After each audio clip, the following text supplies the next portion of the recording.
Ada sebuah hasil penelitian yang dilakukan oleh Akseli Suryaputri Anggraini yang berjudul Dinamika Gairah atau Passion pada Pekerja Industri Kreatif PT Prime di Surabaya di tahun 2013 menunjukkan bahwa secara umum ketika pekerja kreatif PT Prime merasa passionate, mereka cenderung menunjukkan perilaku semangat, optimis, lebih kreatif, dan tangkas dalam bertindak. Meskipun tidak dipungkiri, ada pula pekerja kreatif PT Prime yang menunjukkan perilaku formal, teratur, dan terorganisir saat merasa passionate.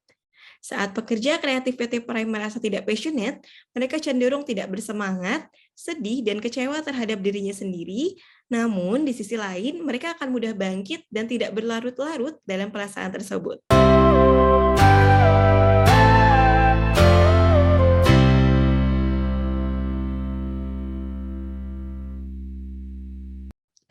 Halo teman-teman Karyu semua, apa kabarnya hari ini?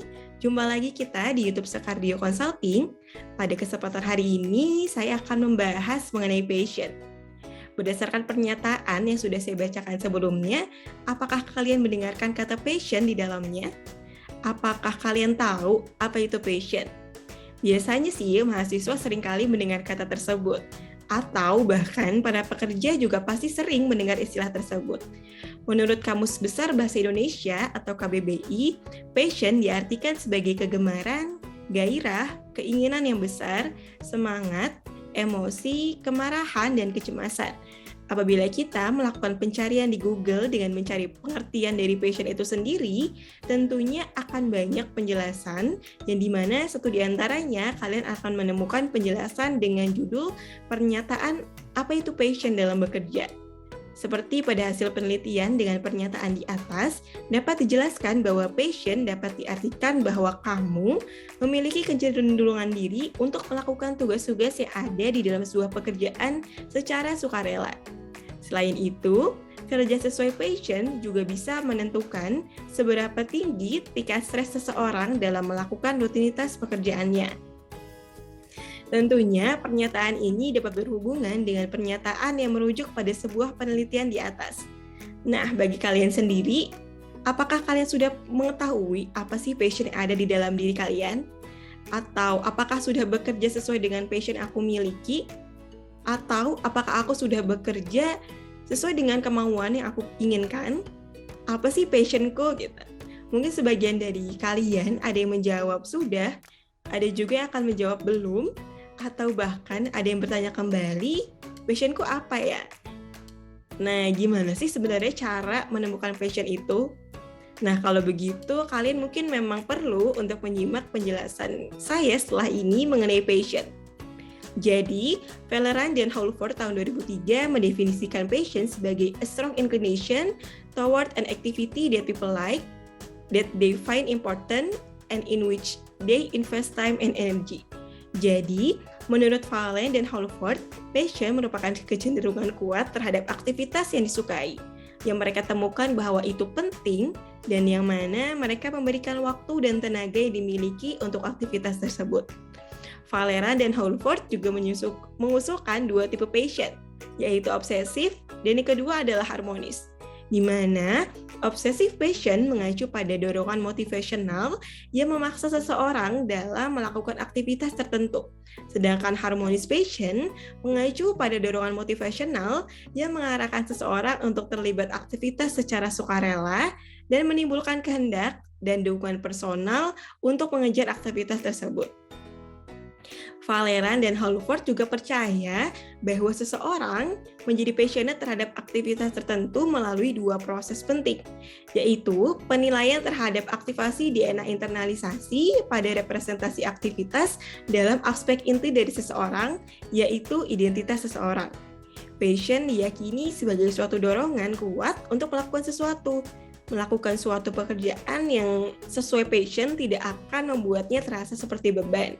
Alih-alih merasa terbebani, kamu mungkin malah akan merasa puas dan bahagia di setiap menjalani prosesnya. Alasan itulah yang membuat orang-orang akhirnya berusaha nih untuk menemukan apa passion mereka. Berdasarkan sedikit teori mengenai passion, sekarang pertanyaannya adalah Adakah cara yang dapat dilakukan untuk menemukan passion tersebut? Tentunya ada.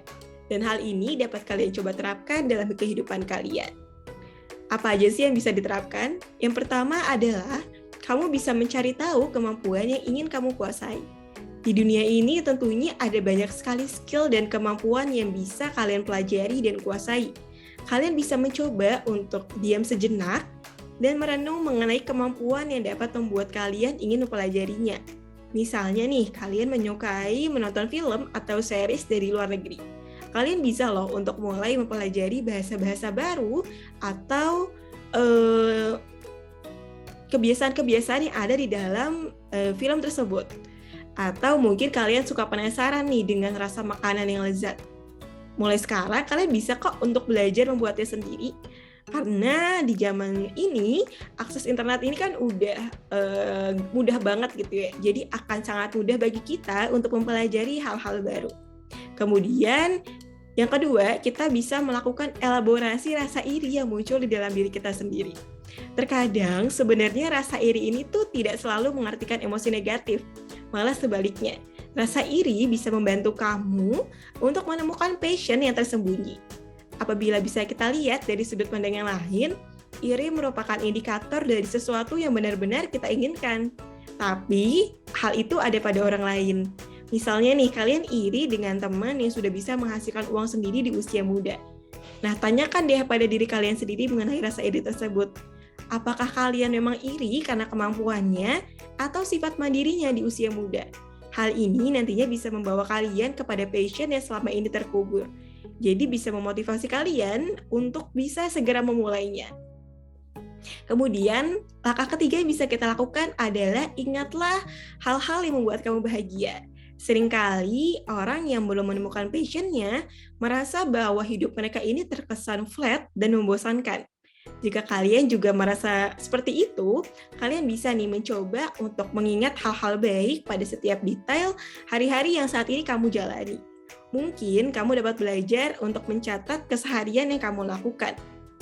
Catatnya mungkin bisa dari notes handphone, karena nggak usah ribet-ribet gitu ya. Yang penting hal ini bisa membantu kamu.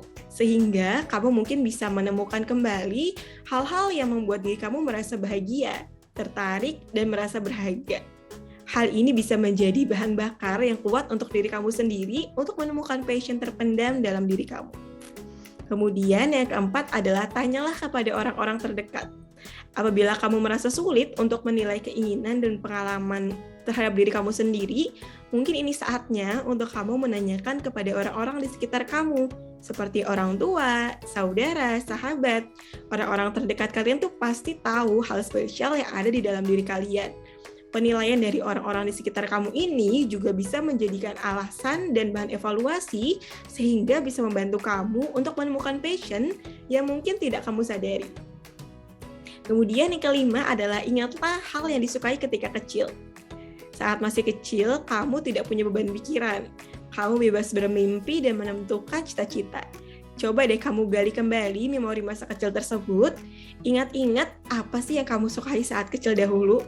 Terkadang banyak orang yang memiliki cita-cita semasa kecil itu terkubur karena waktu.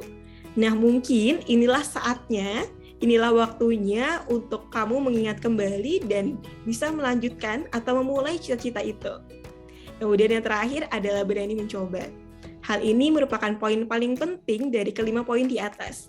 Poin-poin tadi tidak akan ada artinya apabila kamu tidak belajar untuk berani mencoba. Buktikan pada diri kamu bahwa kamu tuh mampu untuk melakukan hal-hal itu. Atau apa yang selama ini kamu inginkan akan tercapai karena kamu yakin untuk bisa melakukan. Oke, selain dari 6 poin yang udah aku sebutkan sebelumnya, kamu juga bisa untuk menemukan berbagai cara dari berbagai sumber mengenai passion tersebut. Akan tetapi, dengan sedikitnya penjelasan mengenai passion ini, kamu bisa menambahnya sebagai pengetahuan, sebagai langkah awal kamu dalam menemukan passion yang ada di dalam dirimu. Tenang aja, hal ini belum terlambat untuk kamu lakukan.